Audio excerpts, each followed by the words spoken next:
शांति। आपका प्रश्न है कि आपने बताया कि 99% आत्माएं नीचे के 3 चक्रों में ही जीती और शरीर छोड़ती है, तो क्या वे आत्मिक 7 गुणों का अनुभव कर पाती है? अगर हाँ, तो कैसे और कब करती है? उत्तर है, देखो, ये कुंडलिनी में ऐसा मैंने पढ़ा और अभी परमात्मा ने हमें ज्ञान दिया कि कौन सी आत्मा कब आती है। तो ये जो 3 नीचे के चक्र है, मणिपुर चक्र, स्वाधिष्ठान चक्र और मूलाधार चक्र, ये द्वापर और कलयुग है। तो द्वापर से आने वाली आत्माएं उस अनुसार अभी अंत में सेट हो जाएगी। और आत्मा के 7 गुण तो होते हैं, लेकिन परसेंटेज कम होते हैं, आत्मा की उस एनर्जी कम होती है। तो अनुभव तो करते हैं, जब आत्मा पहली बार इस सृष्टि पर पाठ बजाने आती है तो वो 7 गुणों जितने बैलेंस में हैं उस अनुसार सब सुख भोगती है। भले वो कलयुग के अंत में आए तो भी वो पहला जन्म तो सबका सुखी होता है और फिर वातावरण अनुसार वो सतो रजो तमो में आ जाती है। तो ऐसे ये तीनों चक्र की जो बात है, आप फिर से कुंडलिनी चक्र के टॉपिक है, इसमें भी बहुत अच्छी रीति समझाया है। आप वो सुनेंगे तो समझ में आ जाएगा। तो ये 3 चक्र की आत्माएं अर्थात द्वापर और कलयुग की आत्माएं। ओम शांति। आपका प्रश्न है, हम ब्रह्मा मुख वंशावली पवित्र ब्राह्मण बच्चे हैं, तो परमात्मा कहते हैं ब्रह्मा को निमित्त बनाकर हमारी पालना होती है। पुरुषार्थ अनुसार हमें सतयुग या द्वापर में नंबरवार पद मिलता है। तो विष्णु, शंकर और ब्रह्मा तीनों के बारे में मुरली में बताते हैं। इसका अर्थ यह हुआ कि विष्णु और शंकर भी है, तो क्या उसकी वंशावली भी है? जो बच्चे ब्राह्मण नहीं बनते, वे क्या उनकी वंशावली में आते हैं? उनका क्या कार्य है? उत्तर है, देखो, ये मेडिटेशन कोर्स में हमने क्लियर समझाया है और कई प्रश्न के उत्तर में भी हमने समझाया है कि ब्रह्मा, विष्णु, शंकर ये एक ही आत्मा की अवस्था है। तो अभी मेन मुख्य ब्रह्मा है, तो ये इलेक्ट्रॉन, प्रोटॉन और न्यूट्रॉन वो हमने जो रखी है टॉपिक हमारे चैनल पर, यूट्यूब पर, वो सुनो। उसमें हमने बताया है कि ये ब्रह्मा, विष्णु, शंकर ही इलेक्ट्रॉन, प्रोटॉन और न्यूट्रॉन 3 एनर्जी है। तो ये हमारी अवस्था है। तो ब्रह्मा द्वारा स्थापना, तो हमें हमारे ये गुणों का परिवर्तन कर हम आत्मा को गुणवान बना रहे हैं। फिर हम देवता बनेंगे और उसके पहले, देवता बनने से पहले हम निराकारी स्थिति में स्थित होते जाएंगे, क्योंकि निराकारी स्थिति जो है वो परम धाम की स्थिति है। तो ये तीनों आत्मा की अवस्था है, व्यक्ति नहीं है।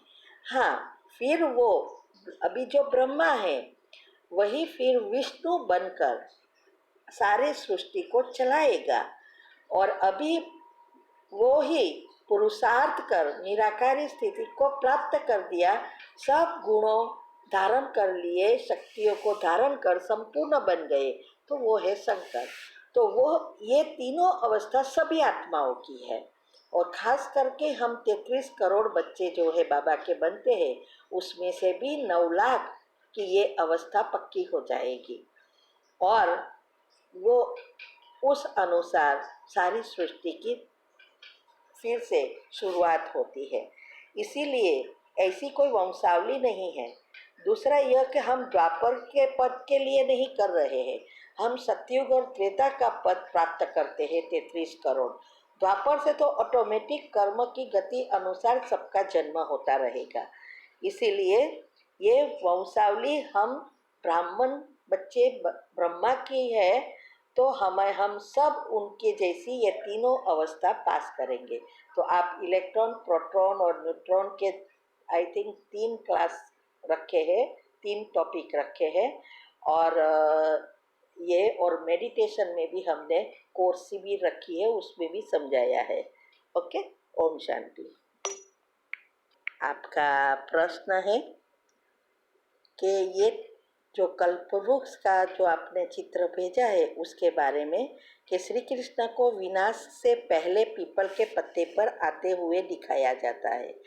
जड़ में संगम युग के बाद ब्रह्मा सरस्वती से सीधा युवा राधे कृष्ण को दिखाया हुआ है।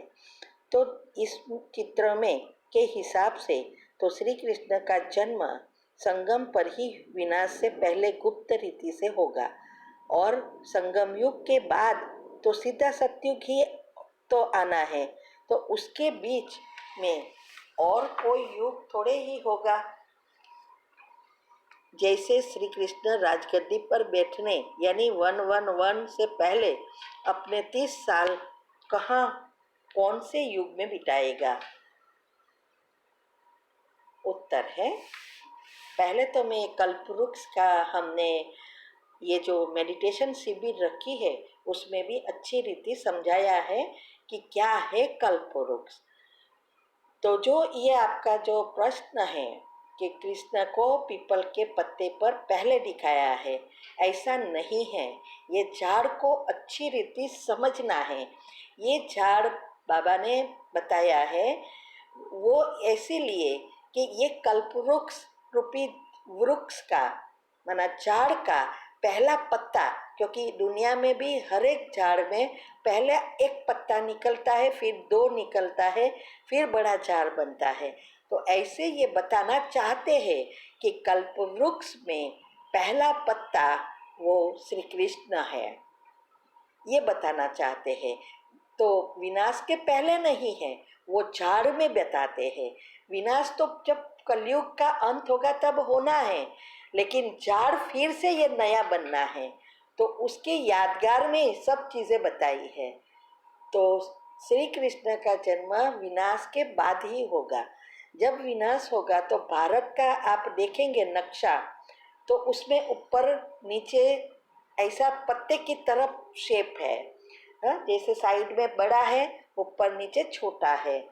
तो ये पीपल के पत्ते की तरह दिखता है। तो जब विनाश होगा तब ऊपर से अगर कोई देखे तो वो ऐसा ही लगेगा जैसे एक पीपल का पत्ता क्योंकि सारी दुनिया पानी से भरपूर हो जाएगी।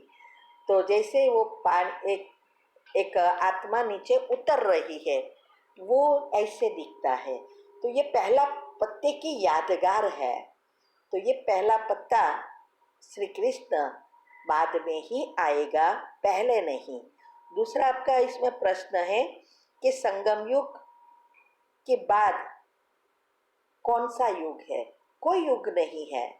ये संगम युग और सतयुग के बीच जो धर्मराजपुरी युग तो यही है, परिवर्तन युग है। श्री कृष्ण का जन्म हो जाएगा जब विनाश होगा, लेकिन कई आत्माएं हमने श्री कृष्ण का जन्म और विनाश में समझाया है कि कई आत्माएं कड़े कर्म पाप कर्म वाली है, उसकी भोगने के बिना वो ऊपर जा ही नहीं सकती, उसके कर्म के हिसाब किताब चुकता करने। इसीलिए बाबा ने बताया है कि जब तक श्री कृष्ण बड़ा हो जाए तब तक कोई आत्मा 10 से 15 या 20 जन्म भी ले सकती है और उसकी कर्म की भोगना, क्योंकि उथल पाथल तो होता ही रहेगा। तो वो जन्म जो होंगे वो लोग के लिए वो सब भोगना के लिए होगा। और दूसरी साइड ये श्री कृष्ण बड़ा होता जाएगा, उसकी दुनिया तैयार होती जाएगी। तो ये सारी दुनिया है।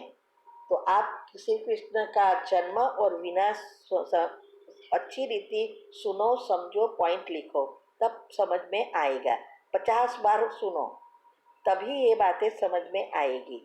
इसीलिए न कोई युग है बीच में, ना कोई ये विनाश के पहले आने वाले हैं, और ये यही राइट है 30 साल का जब तक ना होवे तब तक 111 शुरू नहीं हो सकता। और हम सब आत्माएं इस कल्प वृक्ष की कलम में हैं। झाड़ की कलम लग रही है नए झाड़ की, और वो कलम 33 करोड़ लगेगी, लेकिन 33 करोड़ बड़ी नहीं होगी, सिर्फ 9 लाख ही तैयार कलम होगी। फिर ये झाड़ खत्म हो जाएगा। ओम शांति।